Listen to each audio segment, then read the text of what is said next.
Hello everyone, and welcome to the ADMO and InSight What's New update for release 6.30. I'm Sabine Ferber and I'm the product manager.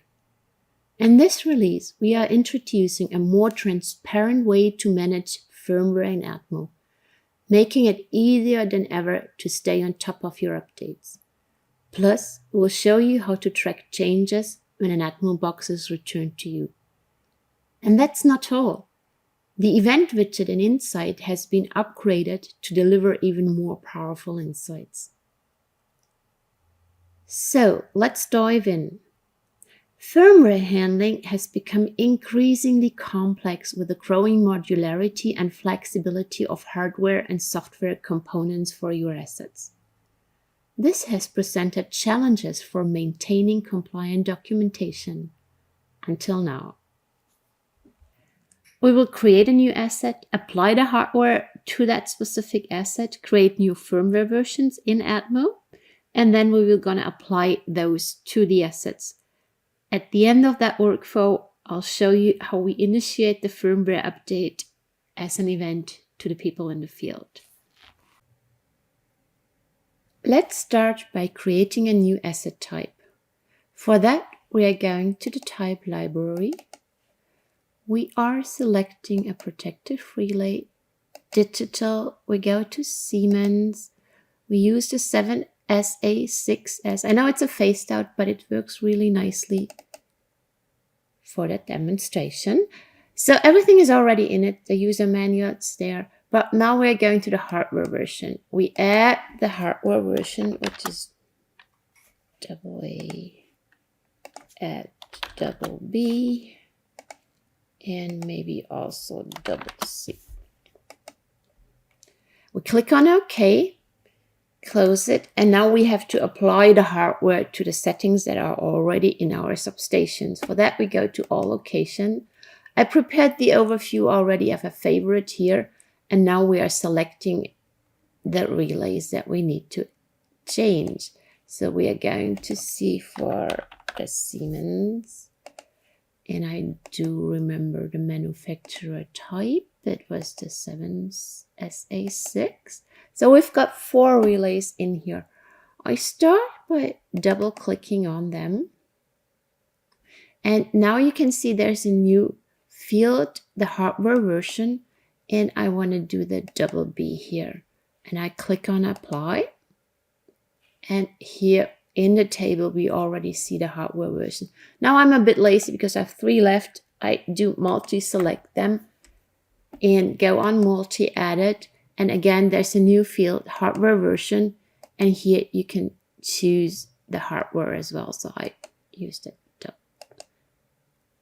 Right, so we have applied the whole hardware versions that we just created. The next step is to add the firmware. For that, I'm going back to the type library. I'm going back to the relay we've been working on, digital. All right, I'm going to the firmware tab. And as you can see here, we already have a firmware version in here. This will show up if you've been working with that tab before, and the data will now be shown up here. But I need to add a new firmware. So what I'll do is I click in the field, add firmware type. I add a new firmware. And instead of having the V474, I have the 7.6, the next version. Parameter set compatibility is still the same. And I'll apply it to the hardware CC. Also, I can add the firmware files already. I can just drop them here and add the firmware version. Click on OK.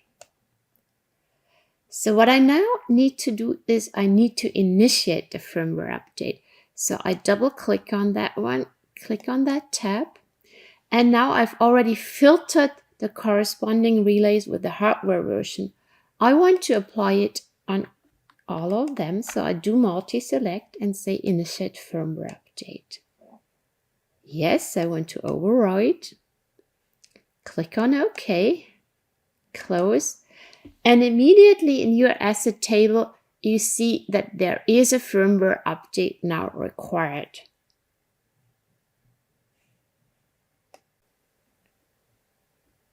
The last action in that workflow is now to apply an event into the event timeline. So I go on the relays that I want to have an event on. I click on Add Event. I already prepared the firmware update as an individual event. So I click on it. I go on Firmware. I say Use Pending Firmware. So the one is already showing up. I do say yes. Planned. Okay. Click on it. So it's been showing up here now. And for sure, I'm going to say completed, passed, and click on OK. So you see that we now have the new firmware version applied, and it has changed from the status update needed to the firmware version. Another improvement is on the ADMO Box. We heard your request for a way to directly see and compare what's been changed by your service provider when re-importing data from the ADMO Box.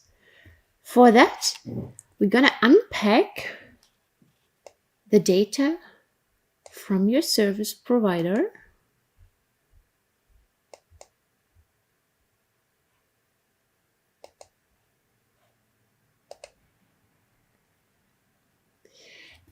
And the table has been changed now, so you can see the area of change, and you can see that there was a change to the timeline on that particular asset. And now by directly clicking on it, you see what has been changed by your service provider. So there was a completed status on a failed test, and you can close. Also on the second one, you see exactly what has been changed. So there was a battery exchange. You can close it, and then you start the unpacking, and the new data is back in your ADMO database.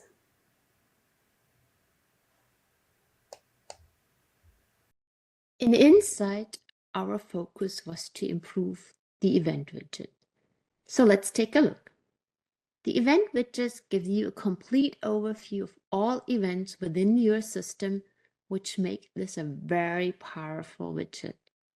In this release, we've given the event widget column-based filters at all 20 columns of the widget. This provides extremely flexible search options now and ways to analyze your data.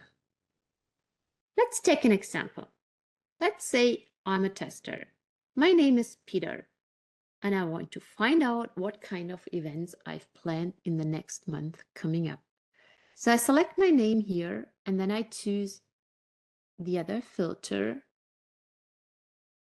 and go on 1 month after today.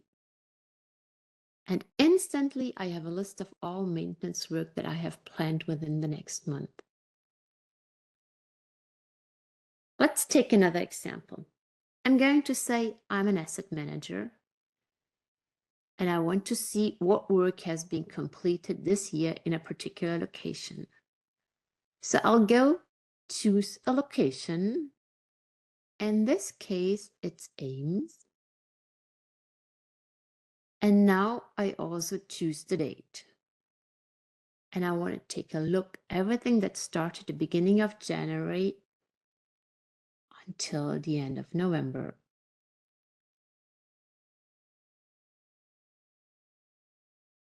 It now gives me a complete list of all work that has happened in that location.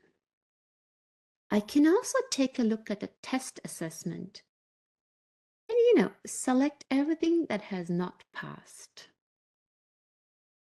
And then I end up with a list of 3 of them. We also have received many requests for a better export function. We are happy that now Excel export is for all our new widget. Go to export and automatically an Excel file is generated of the data in the widget. In that case, it's my filtered data. So I hope this gives you a little bit of an insight into the new widget features. Thank you